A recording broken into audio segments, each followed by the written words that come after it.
Hello there people, this is Bruce Bickle or nintenbruce here, back again to give you a few more tips, this time against Scott on Yu-Gi-Oh! 5D's Decade Duels Plus in the preliminary rounds. Now he runs a fairy deck, not an amazing one mind, but if you let him set up then you could be in trouble. So the main things I would say to watch out for are his attack altering cards, not that there's many of those, and also his beat sticks. Not that there's many of those either, in all honesty. So let's go through the attack altering cards first. He runs 2 Solidarity, which for those of you that don't know, he's only got one solid type of archetype fairies, so he's going to get an 800 attack boost for each Solidarity on the field. And he also has a rather odd one, Soul of Purity and Light, which, although the attack of it isn't amazing and it is a cost of removing 2 of his fairy type monsters from play, light fairy types mind, it can reduce your attack by 300 only in your battle phase. So it's just more of an irritant, but it's that sort of irritant which can usually stall enough for him to set up, so be wary of that. And the other one, as with all fairy decks, he's also got Honest, but luckily only one of them. So the best thing to do is just keep attacking as you would anyway, and if you run into an Honest, then, you know, sure your monster dies, but at least you know that's his one gone, done, dusted, and that's that. So that's the attack altering cards. In terms of his beat sticks, he's got an Athena at 2600, a Neo-Parshath the Sky Paladin, or sorry, 2 Neo-Parshath the Sky Paladins at 2300, and if you call them beat sticks, he has Zeradias, which he usually discards to the graveyard for Sanctuary in the Sky anyway, Soul of Purity and Light at 2000 or 2300 depending how you take it with effect, and Airknight Parshath at 1900 attack. Now, although Airknight Parshath isn't the best beat stick out there, you've got to watch out for those attack boosting cards, because if he can attack with it and cause damage, then he's going to keep on drawing cards and that's going to put you in a bad way, so watch out for Parshath whenever possible. Other than that, his monsters, he's got some interesting choices. To be fair, 3 Nova Summoners and 3 Shining Angels, so there's a lot of stalling there. The Nova Summoners are for if he's got Sanctuary in the Sky on the field already, then if it's destroyed by battle, he can get out he can bring out Airknight Parshath instead of a fairy type with 1500 attack or less.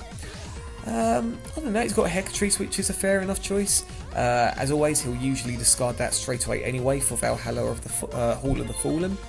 And the other one he's got is Dimensional Alchemist, which although it's only 1300 attack, he does rely on the remove from play pile a little bit here. So with things like Soul of Purity and Light and Dimensional Alchemist effect, when Dimensional Alchemist is sent from the field to the graveyard, he can pick one of his monsters from his remove from play pile and just bring it to his hand. So watch out. Now, also with that, bearing in mind Valhalla Hall of the Fallen, he's only got 2 of them, so if you get rid of both of them, then great. Otherwise, if you run an anti-meta deck which doesn't like special summoning anyway, then that's going to put him in an extremely bad way. And another interesting choice that he's got is Councillor Lily. It's the only fairy which is not a light, but on top of that, it's a tuner which he runs no extra deck.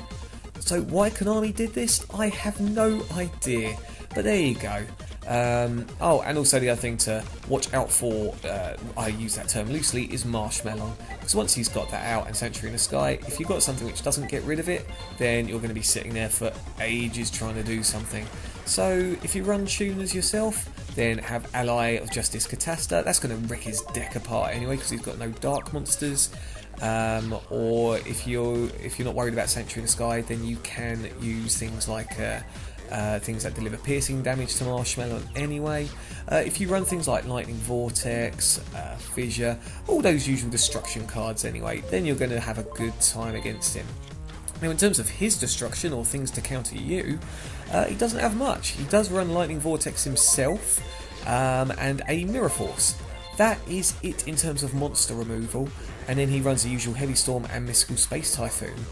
I wouldn't rely on Royal Decree because he only has 4 trap cards, that be Beckoning Light, which, you know, he discards his entire hand to draw as many light monsters as he has discarded. He's got the 1 Mirror Force, as I've already mentioned, and 2 Miraculous Descent, which is also a special summon card. It's like Call of the Haunted, but for fairies, in a nutshell. But yeah, other than that, there's not a lot to look out for. Just if you stop his attack altering effects, then great. Stop special summoning in general would be awesome as well. And yeah, if you run a general beatdown deck, you're going to have an easy time. But I'd say any deck, as long as you've constructed it well, is going to have a good enough time against it anyway. He doesn't really have a speciality, I would say, other than trying to cause you damage and draw cards. So yeah, that is about it. So in the meantime now, I'll leave you to admire the first prototype version of my Red Nephis deck with Sacred Phoenix of Nephis constantly being destroyed with Red Dragon Archfiend. And yeah, as always, pop your comments in the section below. Let me know your thoughts if I have missed anything out, but I don't think I have. You know, it is an easy enough deck now that you know how to watch out for the attack altering things and to watch out for his special summoning. Just run Ally of Justice Catasta, that's all I should have brought this down to really. Anyway, you guys take care, and I will see you again soon.